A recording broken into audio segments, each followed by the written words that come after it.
I can introduce you to a few people that I've invited as well. You guys all, Yeah, thank you so much.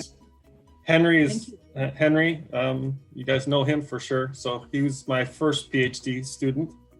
And then I have Jesse Keys is one of my undergrads from EKU who just graduated. He's going on to get his work on his PhD at the University of Kentucky.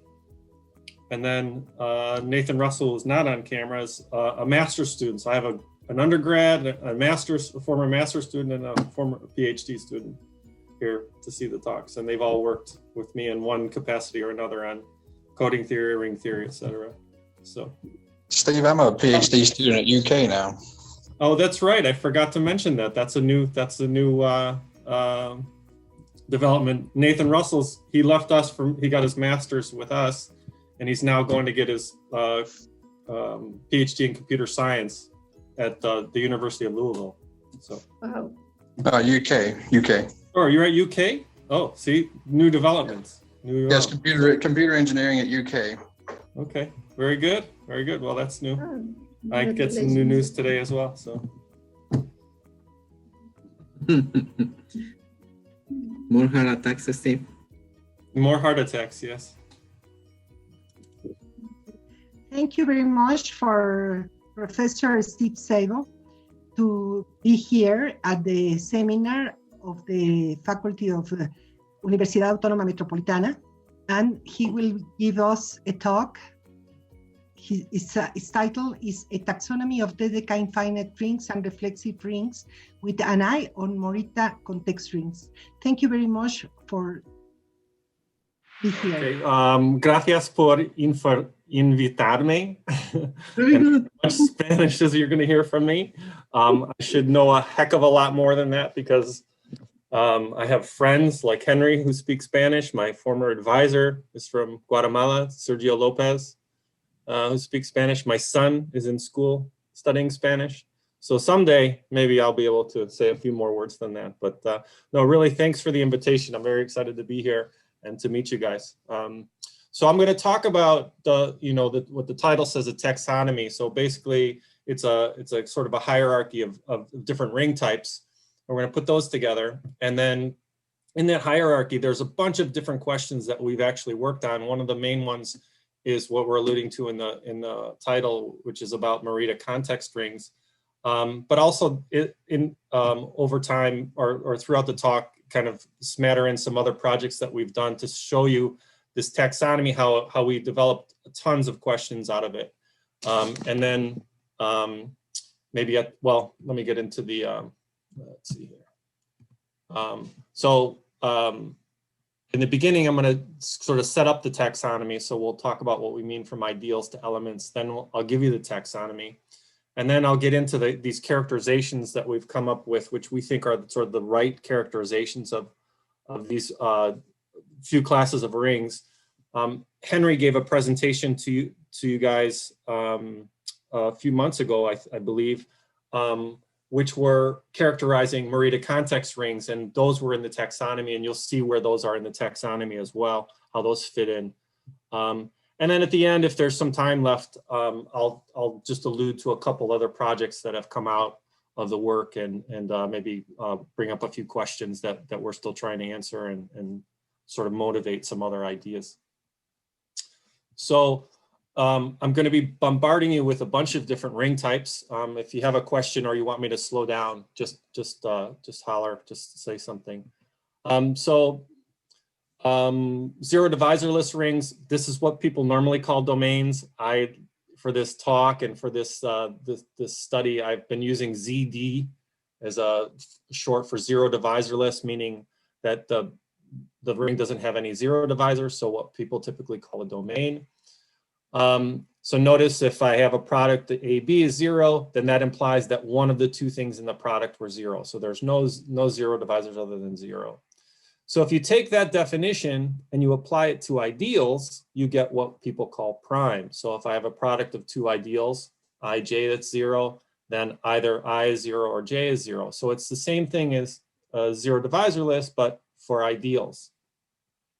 So then we can move on to reduced, which says instead of having a product of two different elements, potentially, you take the square of the element. If that's 0, it says that the element was 0. So there are no non-zero nilpotent elements. Again, if you take that and apply it to ideals, so if you have an ideal, it's square 0, meaning that the ideal is 0. Then you have what's called a semi-prime ring. And then from semi-prime or from reduced, we can move on to what people like to call symmetric. Symmetric, again, is a product of now 3 things from your ring. If that's 0, then if I just switch the order of the first 2, A and B, so I have A, B, C is 0, implies that B, A, C is 0. So I switch the order of the first 2 is 0, then we call that symmetric. And the name symmetric comes from the fact that this property actually says that basically any permutation so if you have a product of any number of things that are 0, then any permutation of it will be 0. It's the same property. So you can show that that's the same. And that's where the name symmetric comes, because of the symmetric group. So any permutation will work. If we apply that same definition to ideals, then we get what we're calling Synflexive rings. And this is sort of one of the things that we've been studying, or we're trying to finish up, and I'll be talking about that along the way. Some people like to call this ideal symmetric, so symmetric but on ideals, and I'll get to that in a minute. And then if we go to reversible, it just says that if you have the product of 2 things is 0, then you can reverse the product and get 0 as well. And with this, it seems similar to symmetric, but with this, the only thing that you can show is that any cyclic shift of the product. So if you have a number of things that a product is 0, then you can cyclically shift that, and that product will stay 0. That's the property. And these are actually 2 different types of rings. There are examples of things that are reversible but not symmetric, and again, I'll get into that in a minute. And then, of course, we can apply the same definition to ideals, and we get what are called reflexive. So if you look at these, they're all sort of related. You can think of them being related to 0 divisors. And you can see how these ring types might relate to each other. And in fact, well, before I get to that, let me talk about the names here. Okay, so all of these ring types are, except for Synflexive rings, have been studied pretty well. I mean, there's plenty in the literature about them. Synflexive rings were originally studied as ideal symmetric, as I alluded to, and there's only 1 or 2 papers on this. There isn't much work that's been done on it, and so we're trying to flesh some of those ideas out, and that's what we're calling Synflexive. So in the same way that prime rings can be called ideal 0 divisorless, semi-prime rings could be called ideal reduced, reflexive rings could be ideal reversible. So this is just something on the naming convention that people have taken up on these different various types. You know, and as I said, 0 divisorless rings are what people call domains. Sometimes those are called completely prime rings. And so that naming convention could lead you to reduced rings being called completely semi-prime, because reduced is the property on the elements that's akin to the property on ideals, which are called semi-prime. So instead of saying something is ideal reduced, we can say that this is completely semi-prime, meaning take the ideal property and apply it to the elements. And so again, just something on the names. And then of course we can call reversible rings completely reflexive and symmetric ring completely synflexive. So if you look at the definitions, it's not hard to produce this diagram to relate all of these things. But the reason why I'm pointing it out here is that, and I have synflexive highlighted or bolded here, is because that's how we discovered it. We were putting this diagram together, looking at the hierarchy of rings, trying to put this diagram together, and realized there was this sort of hole here. And then as we analyzed the properties on the elements and seeing that they were connected to properties on ideals, synflexive just kind of popped out, and it was pretty obvious that it was there in the taxonomy. So we've been studying things around sort of this diagram. And as I said, constructing the diagram is what helped us find Synflexive rings. So looking at just this diagram, it's easy to see or show that if you have the property on elements, that it implies the property on ideals. But the question is, does the property on ideals imply the one on elements? And it of course does not. But then you can ask, well, if I have, say, reflexive rings, what is it sort of, what else can I sprinkle in? What property do I need to add to reflexive to get back so that the ideal property gives me the element property, so the property on elements. And so that's what I'm going to talk about next, to try to see how we can bridge the gap and head back in the other direction. But before I get to that, I'm going to build now this taxonomy that we talk about. So it's going to be this hierarchy of a bunch of rings. So I'm going to talk about a few more ring types. I apologize for the tea, but my whole family is sick, and I'm trying to avoid becoming very sick because everyone's homesick right now.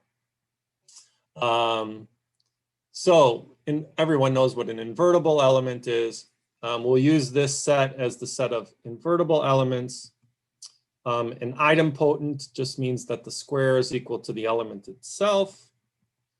A central element, of course, it commutes with every other element in the ring. A nilpotent element just says that if we raise it to some power, we get 0. And then we have some properties of different ideals that we're going to use for ring definitions. So if I have an ideal, it's called nil if every element in the ideal is nilpotent.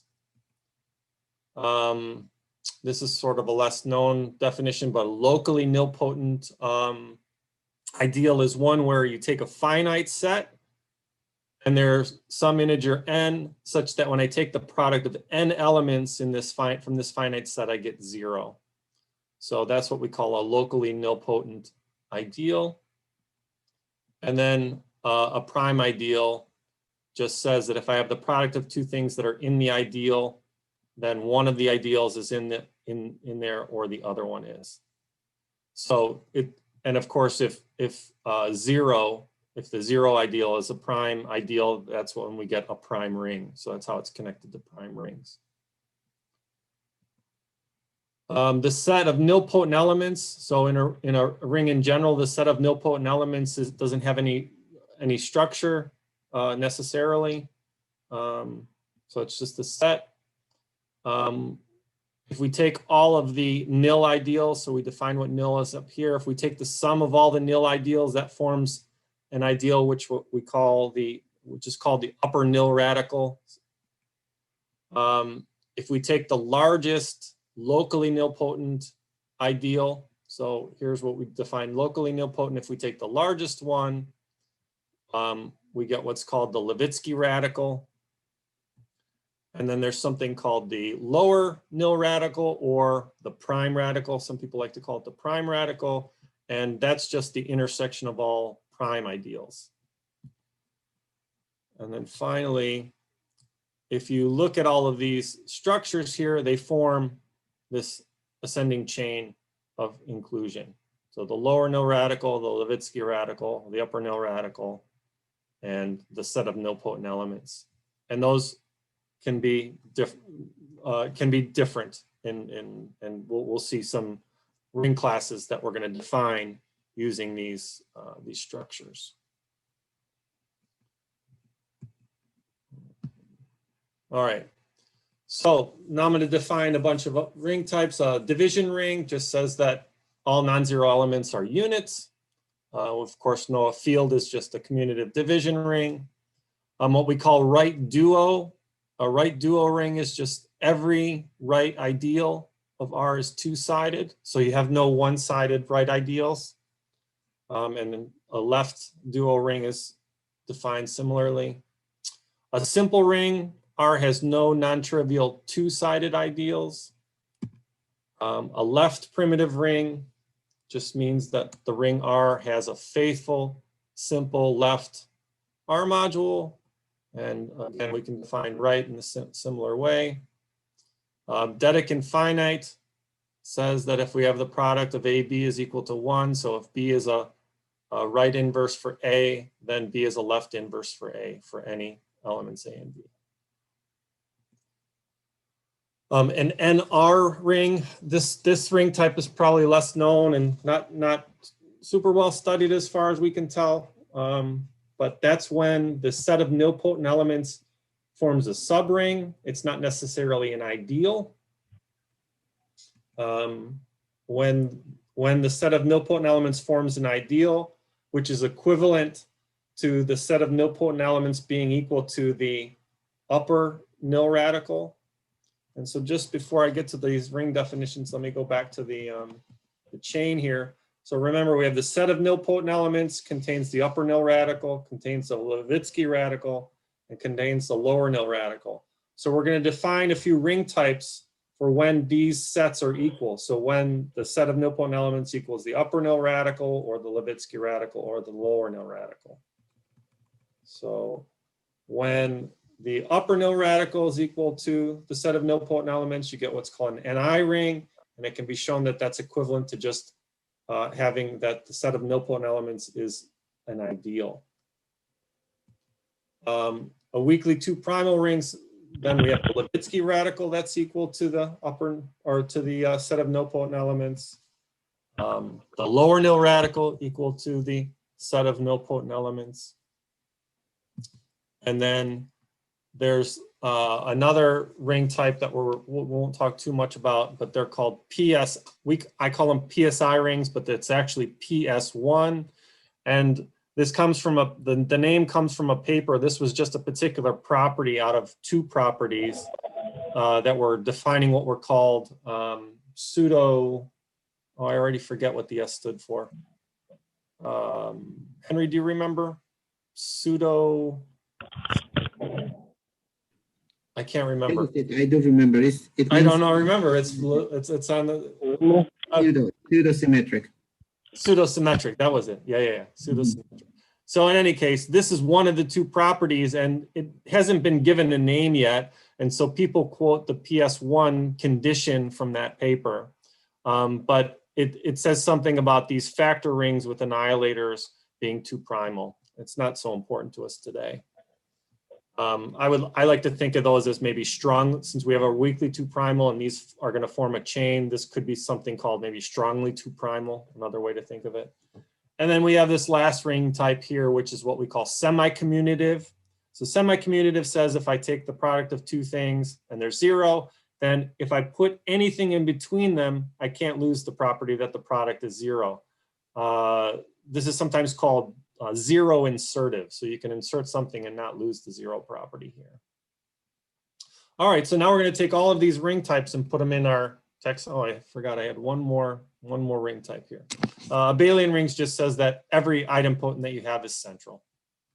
All right, so we'll take all of these, and I've been developing this sort of diagram for a long time and trying to scooch things around and make it nice, but this is what we have so far. So you can see how they fit nicely together. This part right here is what I showed you earlier. So these were the ideal properties, and these were the properties on elements. And then it's not too hard to see that these inclusions from the definitions. If you take a left primitive ring, you can show that that's prime and that simple rings are left primitive. And then if you take the property, these are going to be prime rings. And so if you just add the zero divisorless property to these rings here, you get these rings here. So you can think of these as the ones on elements, and these are the ones on ideals again. And then we have these nice rings with lots of structure out here. And then the rings out here that have sort of less structure, if you want to think of them that way. So we come up with this hierarchy. And so now we're going to start asking the question, what can I add to these ideal properties to get back to the properties on elements? And it's going to turn out, and the reason why I have the diagram set up in this way, you can see there's some stuff missing here, or what appears to be missing. We're going to add some things in here to show that the properties here are the things that we need to add. All right, so from ideals to elements. So what ring property can be added to the ideal version of the property to guarantee the element version of the property? And so we have these various results that sort of tell us that. So if I take a simple ring and I add ni to it, and so let me go back to the diagram. I'll keep bouncing back and forth if I can. So I have a simple ring. If I add ni to it, those two conditions are going to be enough to sort of bridge the gap back from simple to simple zero divisorless. And I'm going to do the same thing for each one of these ring types. So I'm going to show you how to get from this column back to this column. So for simple, I need to add ni. For left primitive, I need to add 2 primal. For prime, to get back to zero divisorless, I need to add 2 primal. For reduced, remember reduced and semi-prime are the parallel properties. I need to add 2 primal as well. And then for Synflexive, I need to add semi-commutative to get symmetric. And then finally, to get from reflexive back to reversible, I need to get semi-commutative. So the question is, before moving on, the question is, are these the weakest properties that we can add? So if we go back to the diagram, remember to reflexive, I've added semi-commutative to get back to reversible. Can I add only PSI? PSI is a weaker condition from the diagram.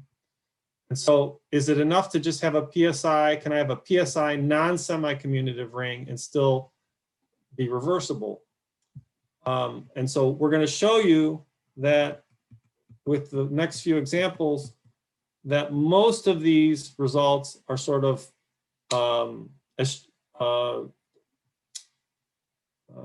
or these properties are as weak as possible. Not everyone, but most of them. And so that's what I'm going to do with these next few examples. So the first example is a finite ring. This is a factor ring. We're doing a skew polynomial ring over F4, and then adding another indeterminate, and then modding out by an ideal. This is a ring of order 256, which we've used to show that it has some special properties as far as their taxonomy goes. You can show that finite abelian rings are PSI.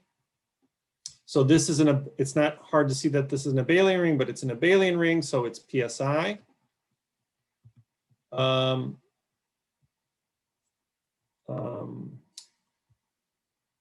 Since it's non-semi-commutative, it's non-reversible and non-symmetric, because those, since it's non-semi-commutative, we would apply it because these 2 properties imply non-semi-commutative. So we know it's non-semi-commutative, it's PSI. So we can see from this example that this is not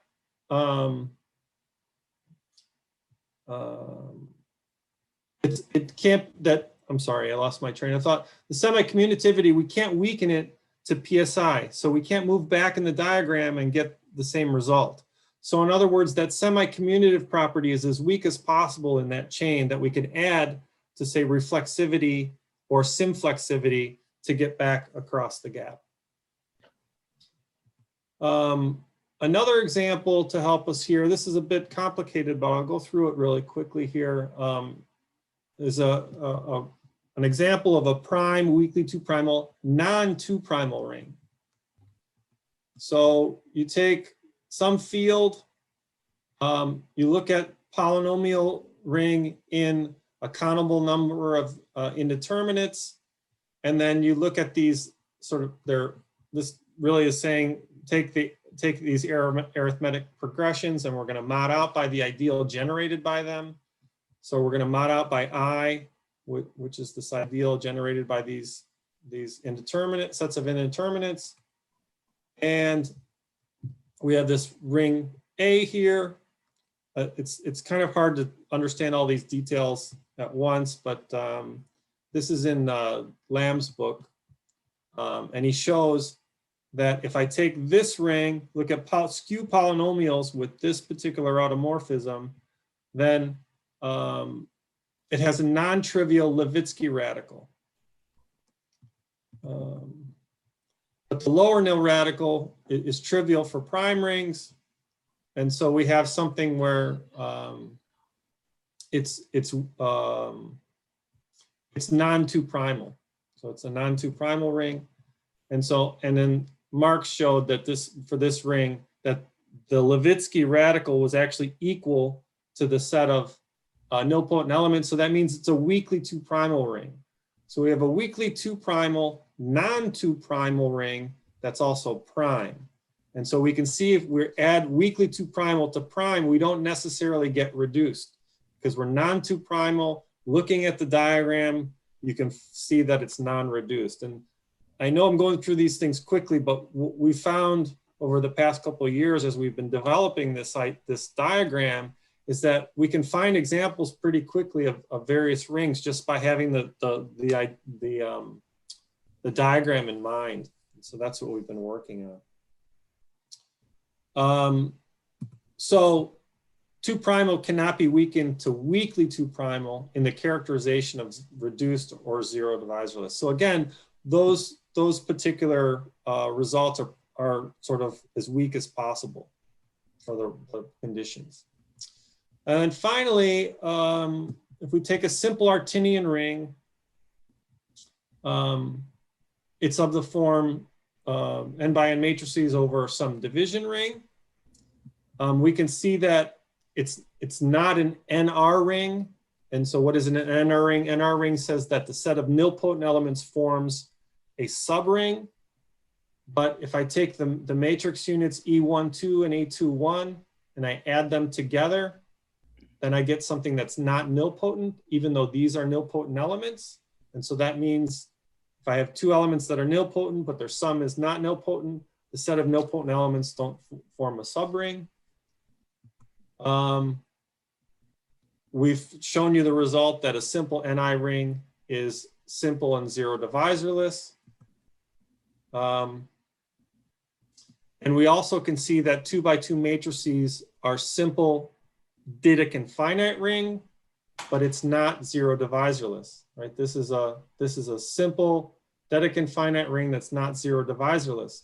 So in the property or in the characterization of simple zero divisorless rings, we can't weaken the condition from being Ni to Dedekind finite. But the question may arise, you might ask is, well, can we weaken it to to NR rings? So let me just go back before and then the second question, is a left primitive weakly two primal ring zero divisorless? In other words, can we weaken the condition? So let me just bring back the diagram to make it's hard to follow all these examples. Oh, I know where I want to go. I'm sorry. I'll be bouncing around.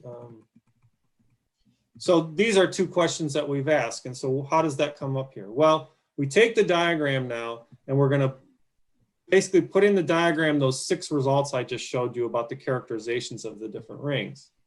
And so that's what happens here. And that's why I had the diagram drawn the way I did.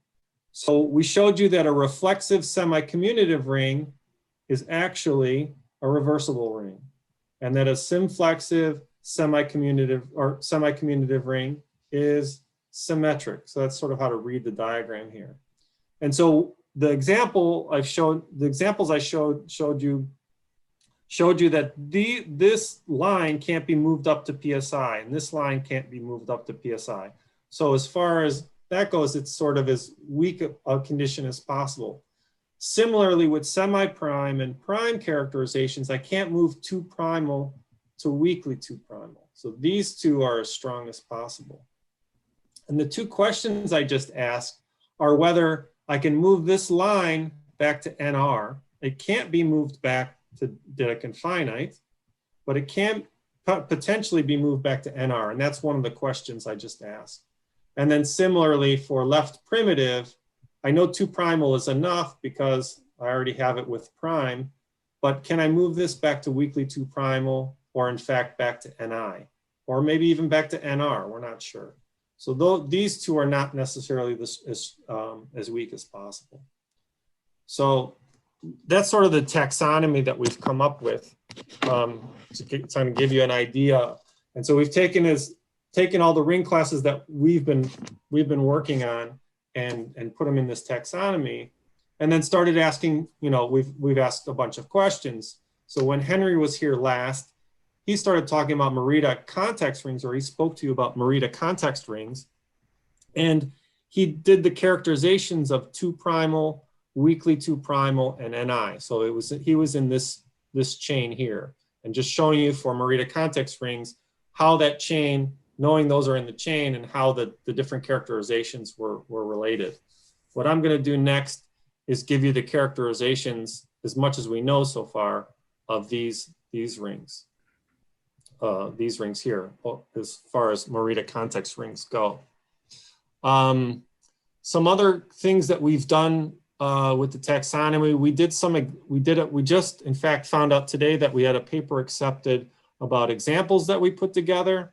And so it's a nice time to talk about it from this diagram standpoint. So what we did in the recent paper is we found differentiating examples of these classes. So can you find a ring that's, say, PSI, but not semi-commutative? Can you find something that's 2' that's not PSI, weakly 2', etc.? So kind of move up this chain that we have here.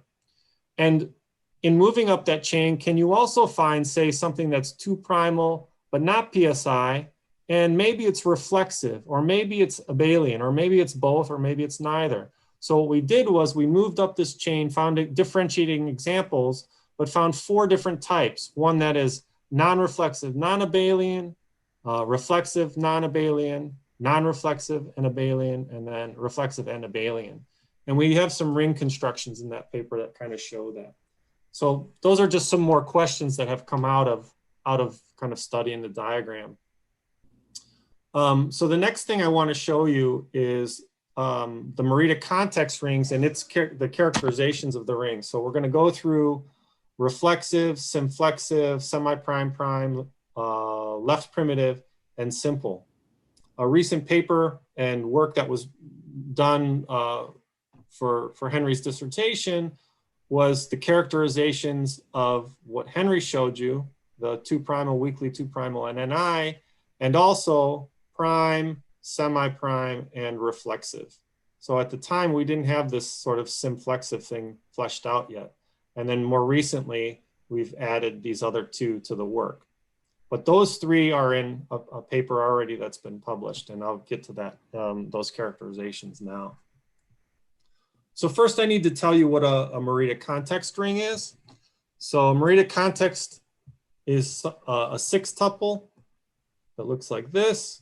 And then the different players in the 6-tuple are A and B are rings, so A and B are rings. M is an A-B bimodule.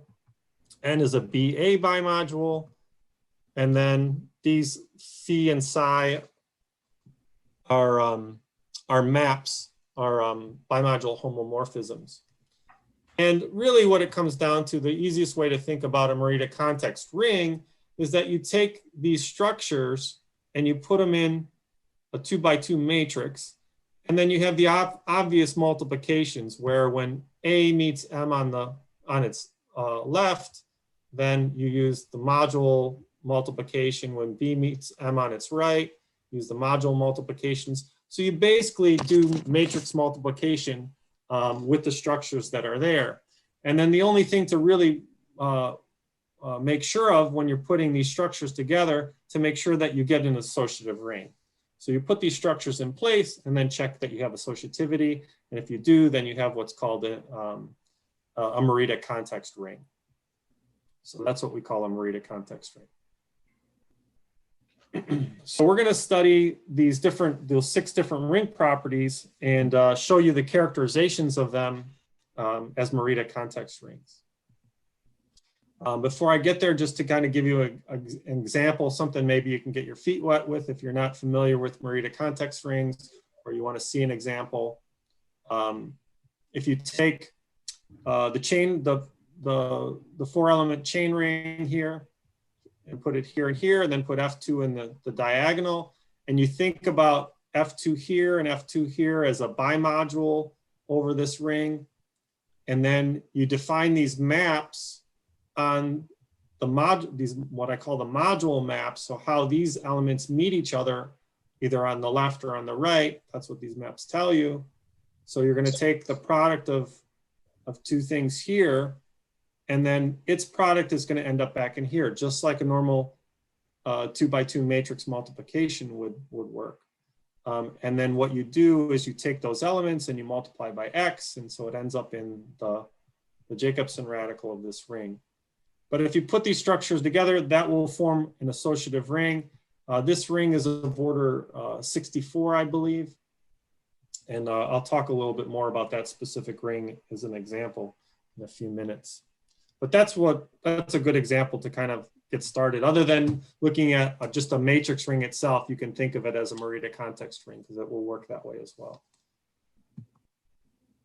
All right, so before we get to the characterizations, we need to talk about or give you some definitions on properties that are involved with the various parts of a Merida context.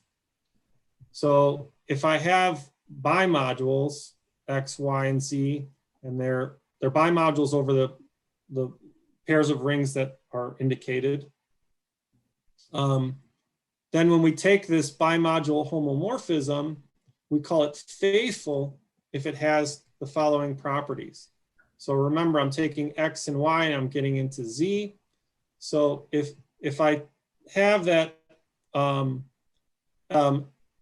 for some element X with all of Y, I get 0 with this map F, then and X is 0, or that if I put a Y in on the right side with any X, I get 0. These are the properties I need so that what we call faithful. And those of you that are do some module theory and have worked with faithful modules, the definition is sort of akin to the being a module being faithful. So that's where the term came from. A few other things we need for the characterizations, which is what came out of the work, was if we have a Merida context, so we have our Merida context in place, if it has the property that if I take something from M, something from N, and multiply it by B like this and we get 0, that's 0 if and only if I do the same N and M with the ring A, it's 0. So it has a reflexive property, and reflexive property can be stated in a different way than multiplying. Remember, reflexive meant that if I have two ideals, I, J, and they were 0, then if I reverse their order, I get I, J. Another way to do that, let me just, before I move on, because this is important for the talk, I'm going to bring up my document camera just for a moment so that I can show you this.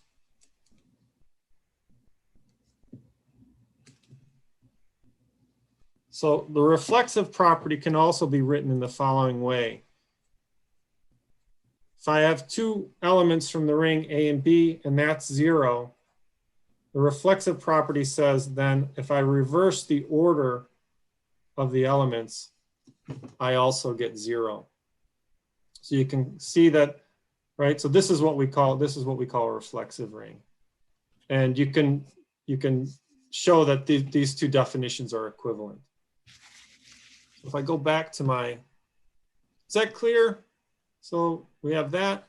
So if you look at the slides now you can see that reversing the order of the M and N is what's happening here. And that's why we call this property reflexive. So it has that sort of same feel to this, and the same thing that's happening. We're reversing the order of the elements that we're using in the property. And it turns out that that's one of the things that we needed to characterize reflexive Merida context rings. And then we also looked at Synflexive, and Synflexive is similar to this. But with Synflexive, you need a few extra things. You first need it to be reflexive, so you have that. And then you have two more conditions for the reflexive, or for the Synflexive property. So notice I have A, M, and N, and these are the right things that go in between those elements. If that's 0, then if I reverse the order of the first two, N and the N and the A, so N and the A, and I put things appropriately in between if that's 0. And also if I works on sort of the B ring side, it works. And again, this is tied to Synflexive for the following reason. So let me bring back my slides here. So for Synflexive, if we take A, R, B, R, C is 0, we get that B, R, A, R, C is equal to 0. And that's, again, the Synflexive property can be shown to be equivalent to this property. So if we go back, now you can see, so I'm reversing the order of just the first two elements here, A and B. We get B and A here, the C stays the same. And so the similar thing is happening for the Synflexive property. Remember, we're defining what a Morita context, not a Morita context ring, but just the Morita context to be reflexive here. So the Morita context itself, what we call reflexive, it has this property. The Morita context is Synflexive if it has these properties. And of course, it needs to be reflexive, and then these other two conditions, because Synflexivity, in a sense, has to imply reflexivity. So at least it does for rings. All right, so let's get to the characterization. So this is one of the characterizations, again, that was in this recent paper. And this is sort of what we started studying when we started studying Morita context. I believe this was the first ring type that we studied, and everything sort of was born out of this study. But if we take a Morita context ring and we see that it's Morita, we take a Morita context, its Morita context ring is reflexive if both rings in the Morita context are reflexive and one of the maps is faithful and the Morita context itself is reflexive. So these are the sufficient conditions that we get. And then you can show that actually what will happen is if you know that you have a reflexive ring, then both maps will end up being faithful and you'll get, so the only difference is here is the and the or. There's a few other sets of sufficient conditions to get that we have a reflexive ring. So if you only know that, say, one of the rings is reflexive and one of the maps is faithful and the other map is onto, and one of the modules as on one side is faithful, then you can show that you get a reflexive ring. Similarly, if you switch sides of all of those, you get a reflexive ring. And so these were two sets of sufficient conditions to get there, but the reversed implication is not true. We have examples where we have a reflexive ring that doesn't necessarily have all these conditions here. And really the onto property is what we're seeing. So you can see that's sort of replacing the reflexivity condition here. So now I've done reflexive. Now let's move on to semi-prime. So we're moving sort of up that chain. I'm skipping Synflexive for a moment. I'm going to go through the three types that we've done that we ended up publishing. So now if we have a Morita context ring, now we get semi-prime. And so what do we need there? Well, we need both rings to be semi-prime. That seems natural. And then one of the maps has to be faithful. And so remember, for reflexive, we had an extra reflexivity condition over here. And notice we don't have an extra semi-prime condition. And so that was just sort of interesting in the study. And then, of course, here we've been able to show, because we have the conditions for reflexive, we get this. This is sort of obvious once you know the other results. And then for semi-prime, there were also some other sets of sufficient conditions, something on one of the rings, one of the maps, something about the modules, again, being faithful. And so we're connecting this faithfulness back here.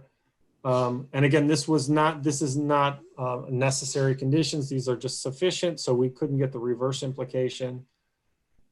Another set is that say one of the rings is semi-prime, either one of the maps is faithful, and then we have this sort of this condition here, which we don't have a name for yet, but this came up in characterization, and this characterization wasn't done by us. This was done by somebody else, but we've sort of included it and sort of showing the parallel results with what we've done. The key is that we've brought to this is this idea of having these faithful modules, or these faithful module maps, I should say. And then similar things, if we take these two conditions, we have similar conditions on the other side, so to speak, on the B side of the Morita context ring.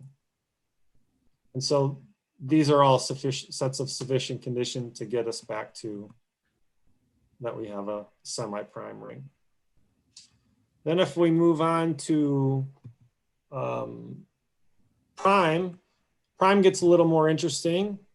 You can see very similar to the other two characterizations. We have both rings have to be the same type of ring, so they both have to be prime. One of the maps have to be faithful. And then we just need to make sure that we don't have any, that one of the modules is actually non-zero. If you have those conditions, then you can see that you get prime.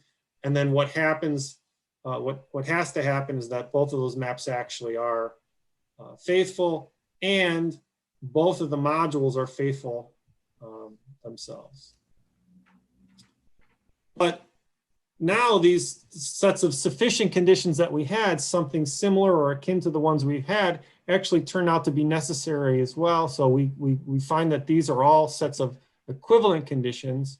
I'll bring them all up. These are the ones that were akin to the ones that were in the semi-prime case, but we can show that when the ring is prime, these are all properties that we would get. So it turns out that all 7 of these things then are equivalent. And so just having that little bit of extra condition of being prime instead of semi-prime sort of gave you what you needed to get all these equivalent conditions.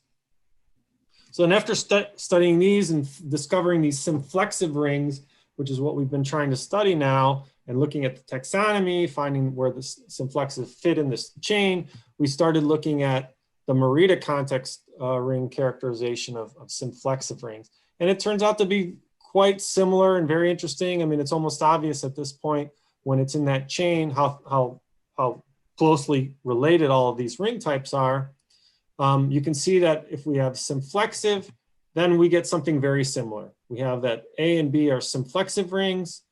One of the maps has to be faithful. And in the reflexive case, we need that we have the Synflexivity condition. And I'm going to show you an example where it can't just be a reflexivity condition. We need the Synflexivity condition to actually work to get that the ring is Synflexive.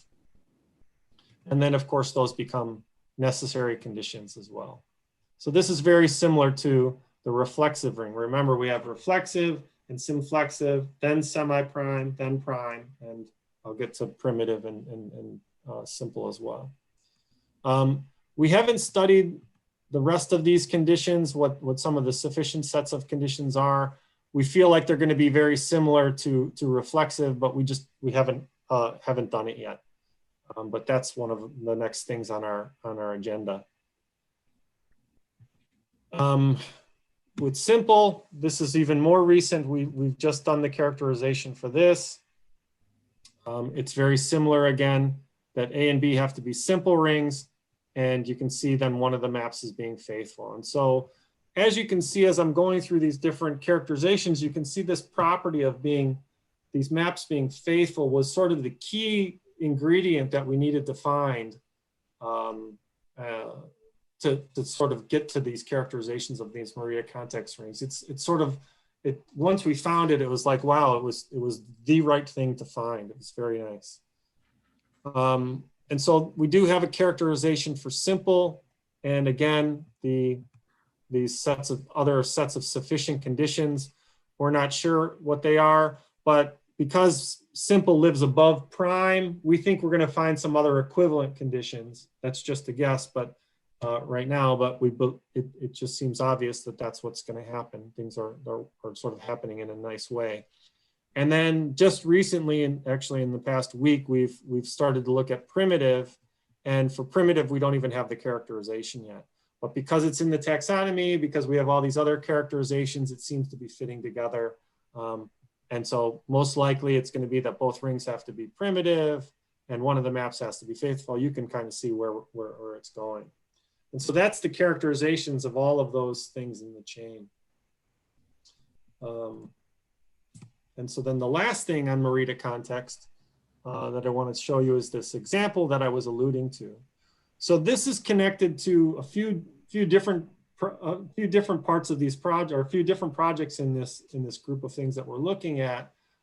This ring is the one I showed you earlier, and it turns out to be a minimal ring. And so what we studied in the taxonomy is minimal rings that differentiate the different ring classes in the taxonomy. And I'll show you the taxonomy in a minute. But this particular ring turns out to be the smallest ring, so minimal with respect to order, that's reflexive but non-synflexive. So it sits in reflexive but non-synflexive, which is right above it. And it's non-reversible, so it can't go to the right. Well, since I have the diagram, I'll show you that. Yeah. So it's reflexive but not synflexive. It's reflexive but not reversible. And so it's Ni but non-abelian. So if we go back to the diagram, it's Ni, but it's non-abelian. And for finite rings, abelian lives underneath Ni. So abelian rings are Ni for finite rings. And so this ring that we found is Ni but non-abelian. So it lives in the Ni layer but not in the abelian layer. And so it's minimal with respect to those properties, and it's with respect to order. And so then once we figured out this was reflexive, to show that it's non-synflexive, here are the ideals that sort of showed us that, just to give you a flavor of how to work with these Merida context rings. So we have these different ideals, and you can verify that these products work the way I'm showing them here. So do I have a few more minutes, Elizabeth? Yes, of course. Okay. All right. I don't know how long your seminar goes, but I just have a couple more slides to kind of give you a flavor of a few more things that we're working on. I'm almost done. Yes, feel free, you can have minutes. The seminar usually is 1 hour, but okay. You have minutes. Feel free. Okay.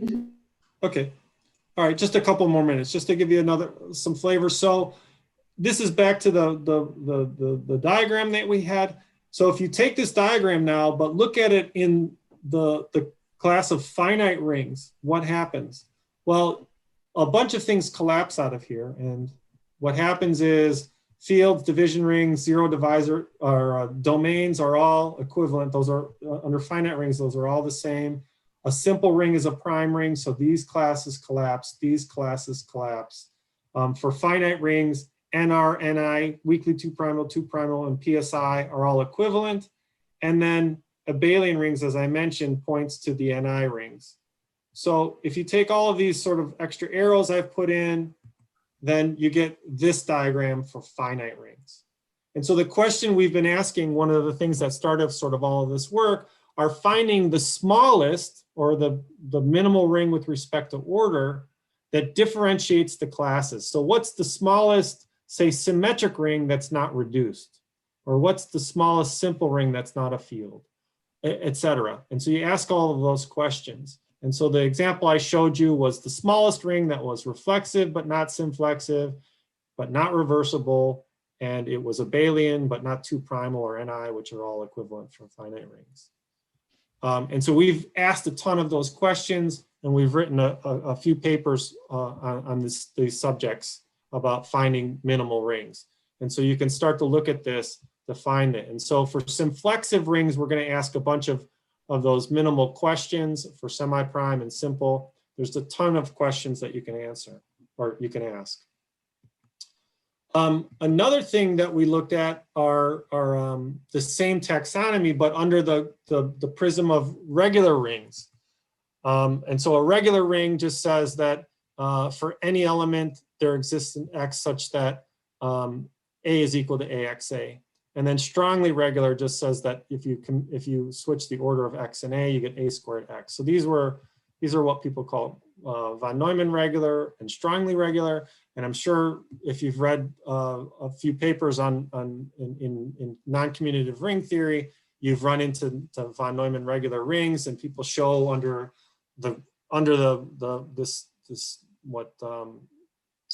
this condition of being von Neumann regular that certain ring classes are equivalent. And so we asked that same question, and in a related project we started looking at Mccoy rings, so that got thrown in. That's a whole nother story, I won't get into that, but that's part of this discussion. And so what we did is we looked at if you have a von Neumann regular ring, it's well known that it's semi-prime. It's also well known that division rings are domains. And then you get the following 6 ring classes are all equivalent, which is the interesting thing that we're going to be showing in our next paper. But some of this has been done before. The fact that reduced and right duo and abelian are all equivalent to strongly regular was done in the past. But what we're adding is this NR ring and Mccoy ring. And so let me just show you this real quick, and then I'll be done. So if I take the diagram, what I've done here is the only thing I've added is this Mccoy property that I mentioned here, and that's where it fits in the diagram. But notice I have NR, abelian, and right Mccoy are here, and reduced and right dual rings are here, and semi-prime is here. And so what I told you in this previous result is that all 6 of these ring conditions, if we're in a von Neumann regular ring, are all equivalent. So under the prism of von Neumann regular rings, anything that lives between right duo and reduced, or these 3 rings, are all equivalent. So Ni, weakly 2', 2' PSI are all equivalent. Regular rings are semi-prime, so these are all going to be semi-prime. I'm sorry. Yeah, regular rings are semi-prime, so these are all equivalent now because we're all semi-prime. And so what this taxonomy, what happens with the taxonomy then is the following, that you get this ring. And so most of it collapses. So all of those, that big section of ring properties, they all collapsed into this strongly regular ring.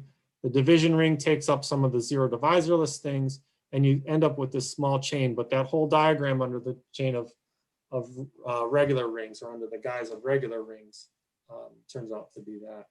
And so it's just sort of in closing, I have a few questions that have come up. You know, what we asked is a simple ring is a simple NR ring, zero divisorless. So that was the thing that, can we move Ni to NR? The other question I already asked was this about weakly 2' ring, is left primitive and zero divisorless equivalent. And then one of the things that's come out of the stuff on left primitive, you know, can we find a left primitive ring that's not right primitive but not zero divisorless? We know the answer to that already. It just came up the other day, and this is something we're just starting to look at.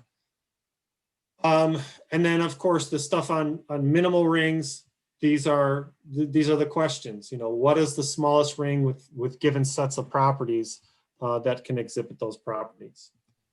So for instance, one of the things we're looking at with Synflexive rings, this we don't have an answer yet to, and this is sort of becoming, when you're looking at these finite rings and try to find them, there's usually 1 or 2 that, most of them are sort of easy to kind of sift through, and then there's 1 or 2 that have been quite difficult. And right now our difficult one is the following, that you know, you have a Synflexive but not semi-prime and not symmetric. It's Ni, but it's non-abelian ring. So what's the smallest ring with those properties? So that's one of the questions we're asking. And then you can also take the diagram and say, instead of looking at it under regular rings, look at it, or finite rings as we've done. Artinian will make it collapse a little bit. Noetherian will make it collapse a little bit. Are there other finiteness conditions that you can look at? And so those are sort of more questions that have come out of this. And so there's just been a few things that we've done. this was a ring on this was the first paper we got out of this was on finite rings and finding a minimal reflexive non-semi-commutative ring. We've worked on the Mccoy rings, as I said. This is the paper that just got accepted today about these examples, which has a really nice example in it that we're really excited about that hasn't been in the literature. I won't get into that.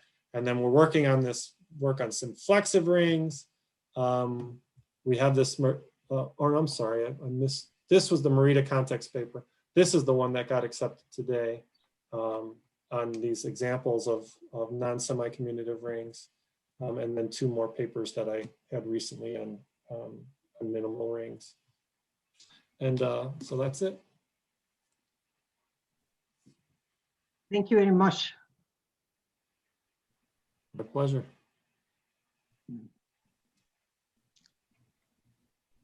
There is no questions? Yes, I have one question.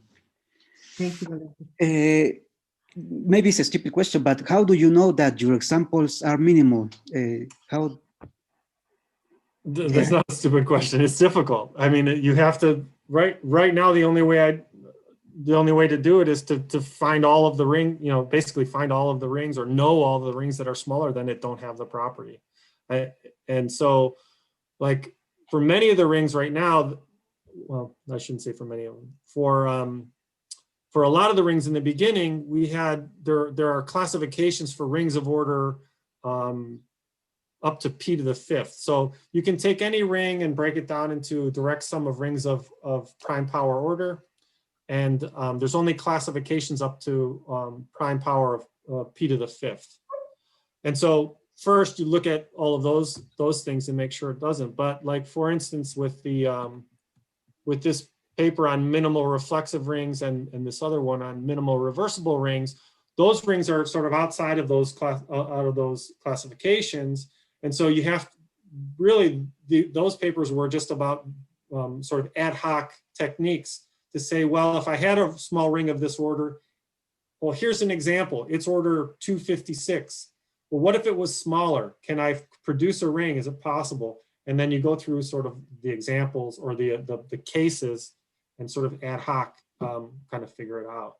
But it's difficult. It's difficult. It's not a silly question. It's very difficult. Oh yeah, I see. So thank you very much. Sure. Thank you very much for your talk, Steve. It was so interesting for us. Sure, anytime. And if you have questions later, don't be afraid to reach out. I'm always happy to talk to anybody. Thank you, thank you. Lisbeth, do you want to say something? I just want to say that it's a bunch of work that you have been done. So congratulations. It's a lot of work and I had a little bit of help. Henry was quite instrumental in a lot of this work and Sergio as well. So we've been doing a lot, yeah. Congratulations for both. We have a tradition that at the end of every talk, we take a screenshot. So if you want to turn on your cameras, I can do that. Thank you for being here today. Hi, Alice. Oh, tu hijo, Henry. Tu hija. ¿Verdad? Your daughter. Oh, it's very nice. Oh, thank you. Thank you so much. I'm sorry for having her here. I forgot to mention she's been instrumental as well. Yeah, the name must be in the papers, but yeah. That's a story about a ring or something about that, right? The name of Alice. Oh. I will take the picture. Mm-hmm. 1, 2, 3. Thank you so much. Yes, Henry, did you say something about the name of Alice, right? Oh yeah, like we were trying to decide what is gonna be the name of my daughter between my wife and I. And my mother-in-law is named Celia. I mean, Celia in Spanish. And I was bothering her because she doesn't like her name. And I say, I am going to name my daughter Celia as well. And she was getting mad because I wanted to call her Celia. And one day we muted the letters, and then we got Alice. And then we named our daughter Alice.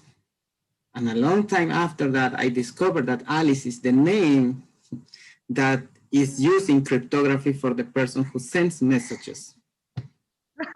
Then I created a story that says, like, look, my daughter Alice, because she is the one that is always sending the messages in cryptography, and that is not the true story behind that. So if you hear me saying that Alice is, I picked Alice as a name for my daughter because she's the one that is always sending the messages in cryptography, that is a false story. The true story is that I named Alice in, like, on behalf of my not my grandmother, my mother-in-law. I'm sorry. That's a funny story. This is the story that Lisbeth was saying. Yeah. Sorry. Bueno, thank you for sharing this story. Yeah.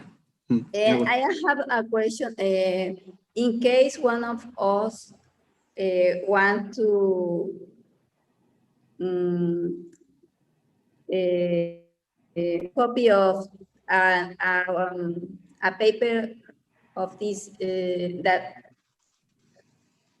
copy of the papers that Steve showed us. Can we send you an email and Sure. you can share? Yeah, for sure. Oh, thank you so much. Yeah. Mhm. Thank you very much. Thank you so much. Was Well, nice to have you here. We hope sometimes you can come to Mexico. Well, that would be great. I would love to. I have When a the- translator in the family, so it won't be a problem for me. Because so I'll And have to learn a little Spanish. Also, Henry, we wish you a very good, a successful trip to Zurich. When do you have to be there? Thank you, Maria Jose. I am not sure where I have to be there. I am still waiting for more information from the Swiss government to hear about like deadlines and dates to travel to Switzerland. But it's just gonna be exciting and a new adventure for everybody in my family. We wish you a lot of luck. Thank you so much. Luck. My English. Okay. Okay, but thank you very much for all to be here. We are pleased to have you in this talk. See you in another talk in another time, and take care. Okay, thank you. Thank you so much. Thank you very much. Hope to see you in Take the care. future. Bye. Bye.